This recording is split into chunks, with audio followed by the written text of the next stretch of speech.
Nothing brings bosses and HR managers more anxiety than having to fire an employee. And we saw the worst possible example of what can go wrong when Andrew Engeldinger shot and killed 5 people at his workplace when he was fired last week from Accent Signage in Minneapolis.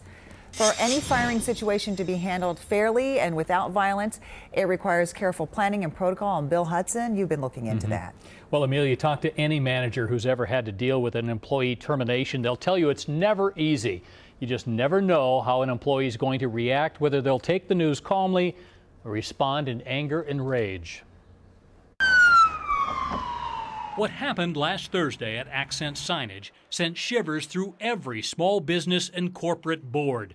Thousands of underperforming workers are fired each day, but not one reacts the same. I think oftentimes employers aren't able to easily predict. Dr. Kelly Wilson is a forensic psychologist. She works with companies on identifying potential problems before they happen. It's important for us to pay attention and ignore that tendency that we all have to set aside a threat. Oh, they didn't mean it. And it's important to foster a workplace where fellow employees spot the first signs of trouble. The only way usually an employer finds out about those things is if they have an environment where the employees feel comfortable enough to come to them and say something. Careful planning and protocols can minimize the chance for violence at a termination.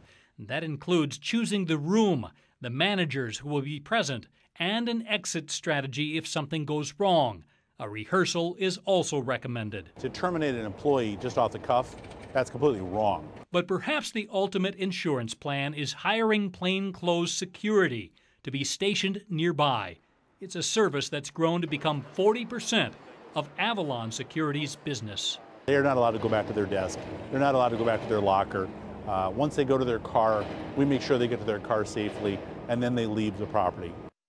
Now, according to the National Crime Prevention Council, one of the most important factors is to offer support to the fired employee. Dr. Wilson suggests even finding someone a fired employee feels comfortable with to be their support, and that can help disarm their anger. Very good advice. I know, but in the end, really, there's only so much that employers can do, right? There seems to always be that small chance of violence. Always that chance, Amelia, but Dr. Wilson says there's usually a warning sign. It's important not to ignore that warning sign. So, again, good advice. Hopefully this doesn't happen again. All right. Thank you, Bill. Services for the victims of last Thursday's workplace shooting continue to be held. Ron Edberg's funeral is tonight in Anoka. Jacob Beneke will be remembered tomorrow at noon in Brooklyn Center. And services for UPS driver Keith Baczynski will be on Thursday in Spring Lake Park.